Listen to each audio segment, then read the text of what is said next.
Como parte de la tercera entrega del proyecto de manejo de potencia, se continuó sobre el mismo archivo de simulación que en entregas pasadas. Con esta etapa se concluye la parte de simulación del proyecto, ya que en el siguiente entregable ya incluye la construcción física del circuito. La entrega pasada consistió en unificar el circuito de cruce por cero de la primera entrega con una plataforma programable capaz de interpretar los pulsos recibidos cada vez que la señal de corriente alterna cambiaba de polaridad. Construyendo sobre esto, el reto de este entregable consistió en la construcción de la etapa de potencia encargada de regular la corriente entregada a una lámpara. Antes de comenzar con la explicación del avance de esta entrega, es necesario recapitular un poco sobre el origen de todas las señales involucradas. El detector de cruce por cero, que es la etapa que tiene contacto con la señal de entrada de corriente alterna, tiene el propósito de sincronizar la señal de entrada con la plataforma programable que regirá el comportamiento del dimmer. Para lograrlo, este circuito emplea un puente de diodos para rectificar la señal de entrada y poder encender el LED infrarrojo de un optoacoplador, que provee aislamiento eléctrico de manera intermitente.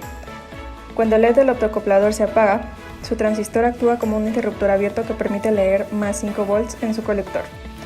Un arreglo de un par de resistencias que se calcularon en la primera entrega son las que se encargan de hacer que el LED se apague en cuanto su valor se aproxime a cero, dando como resultado un pulso muy delgado que puede ser leído por el microcontrolador de la segunda etapa. La segunda etapa, entonces, aprovecha el tren de pulsos provisto por el detector de cruce por cero para controlar la corriente que se entrega a una lámpara. Es importante recordar que, en corriente alterna, el control de potencia se logra por medio de recortes en la señal sinusoidal que recibe la carga.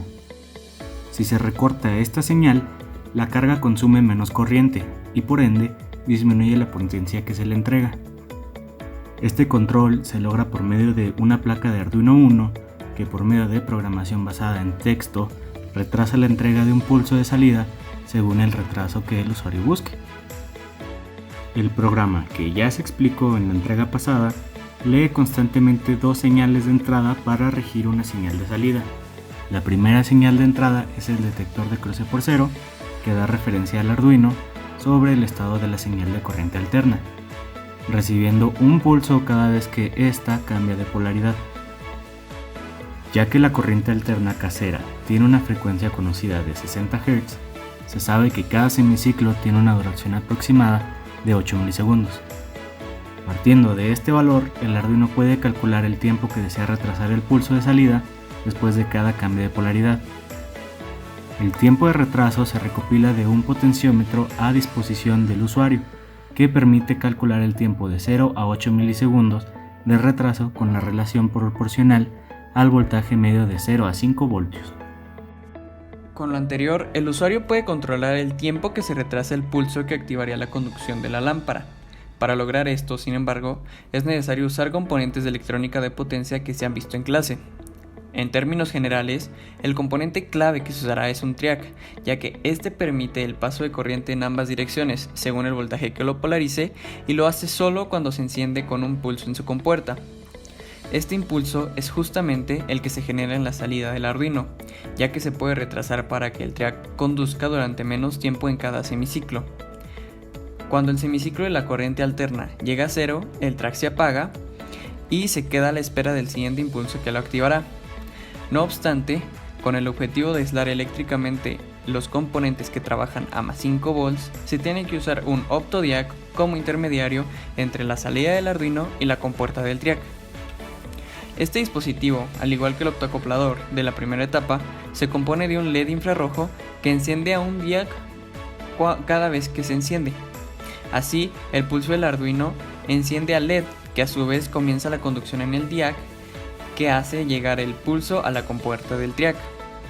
Para proteger al LED se usa una resistencia de 100 ohms, mientras que la resistencia de 200 ohms reduce la corriente que pasa por el diac. Finalmente, el triac se conecta en serie con la lámpara directamente a la salida casera de corriente alterna.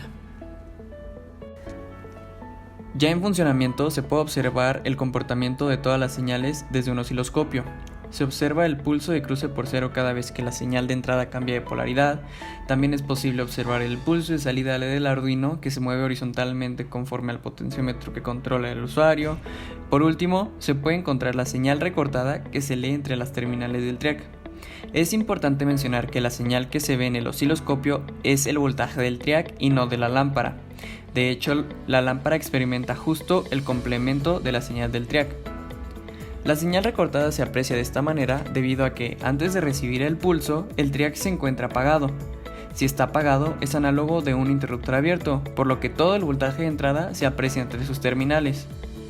No es hasta que el triac se enciende con el pulso del Arduino que éste comienza a conducir, permitiendo medir el voltaje de cero por el resto de ese semiciclo, haciendo que la corriente se entregue a la lámpara. Entre más tiempo se retrase la conducción del triac, se consume menos potencia en la lámpara, atenuando la luz que emite.